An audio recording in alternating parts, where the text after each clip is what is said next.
Cobb TV. Watch your life make sense.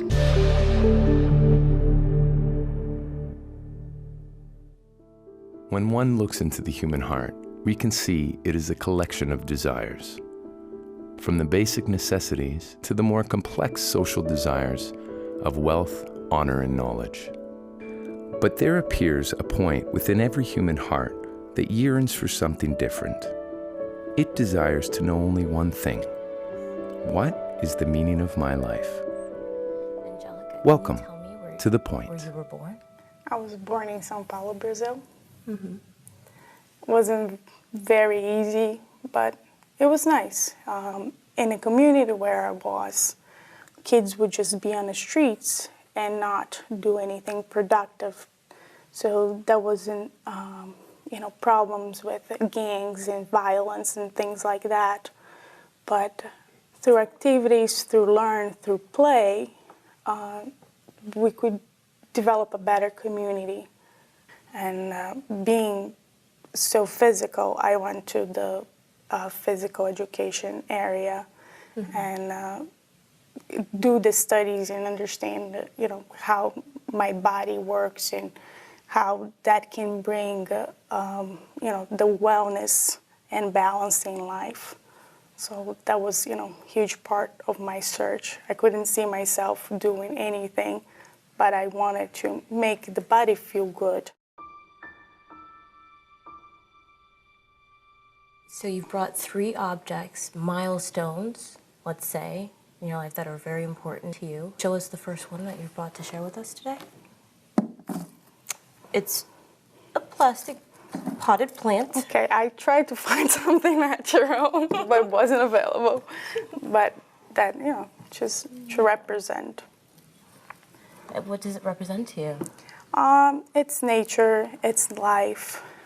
Growing up in the city, there weren't much green areas around, but I was fortunate enough to spend vacations in the countryside, and I literally would lose myself in the middle of the coffee plantations, and people were like, "Where is Angelica?" And I was just there, smelling the coffee, and it's the smell, the touch, when the coffee, when we take the beans out and we lay on the floor. Mm-hmm. We, as a child, I would lay down and just play there, and so people would just not even see me in a farm because I was always going or to the coffee plantations or seeing the animals, and it was just feeling life. Whereas in the city, the life that I could feel was different. Right. But I do enjoy the contact with nature. What does feeling life mean to you? I do feel it within my 5 senses. I hear it, I smell, I see it, I touch it. And I always say I'm very kinesthetic, so I do feel it within my body. My second object is a bag. It's a backpack. I've been carrying a lot throughout my life. It's incredible. And I feel it's like everything I've done, everything I've experienced helped me fill out, not this bag here, but the bag that's within me. And it's a good thing because it helped me develop into the person I am today. So I try to look at myself, look inside my bag and organize what needs to stay, what needs to go, and what needs to be fixed. What did you need to fix? I mean, what were those relationships? Were there relationships that were broken? Well, I grew up with divorced parents. Oh, must have been hard. Yes, but in a big city, unfortunately, it's normal.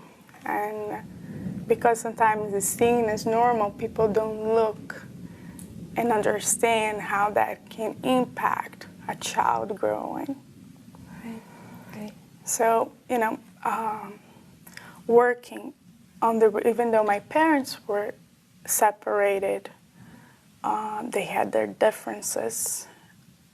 They had children in common, so they had to work in that. But me being the oldest in my family, I had a better understanding why their marriage didn't work. So in a sense, I always felt certain hurt and pain coming from each of them and myself. So I say today I'm very fortunate that I could work that out within me. So what has been your process of elimination in your bag? What has gone? Negative feelings, sometimes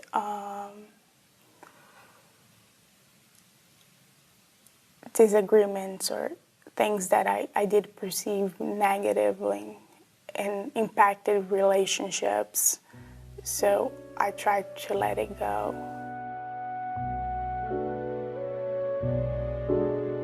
I see it's Shamati. How did we get to this book? It's definitely from all the Kabbalah books, my favorite one. And what was going on in your life before you got to this book? A lot of questioning. You know, you go through situations and you start to ask why it's happening with you. Right. And Kabbalah came to me in a very important time, and almost in answer of my prayers. What kind of time was this? I mean,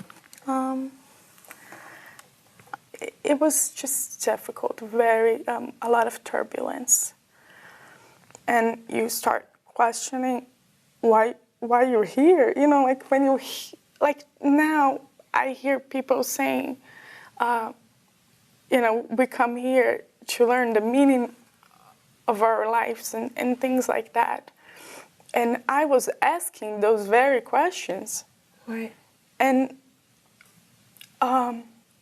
situations were coming that were making me look for the answers or hope for something to come that would ease that pain up.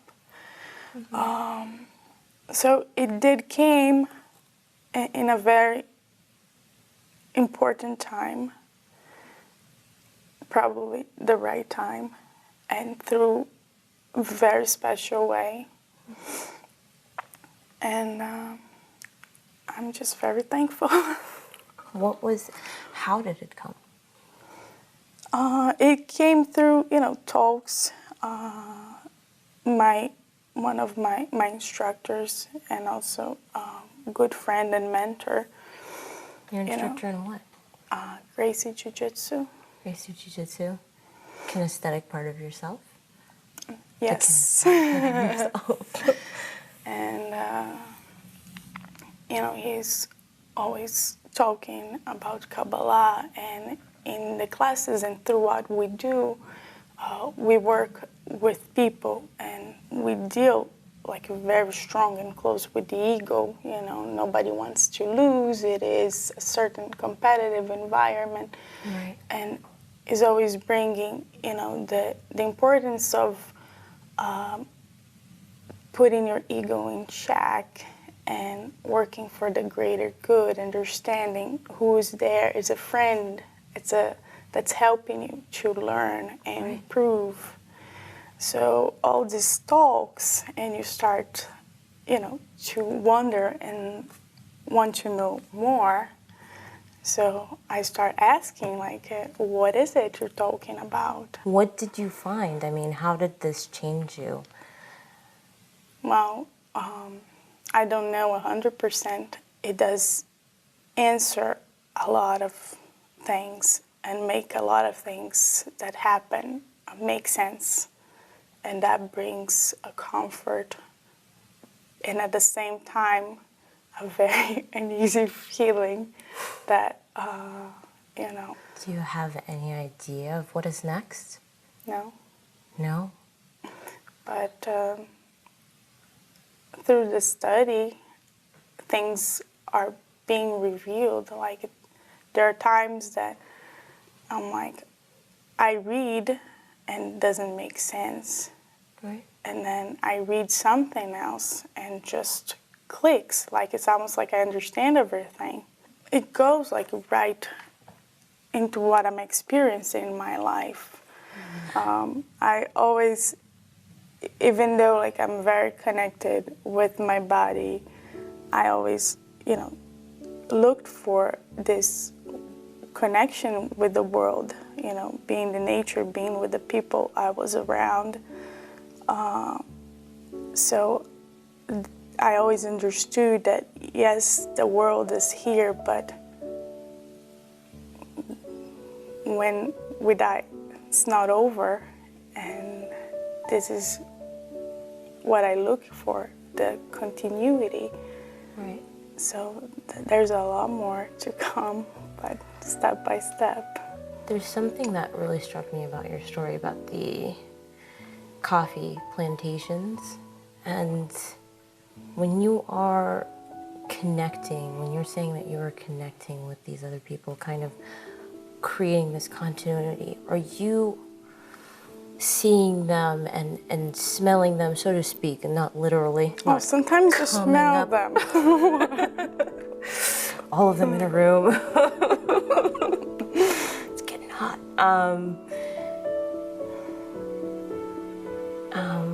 So are you taking them inside of yourself? Are you experiencing them kind of, are they going into your bag? Oh, yes. And, I try to keep the friends.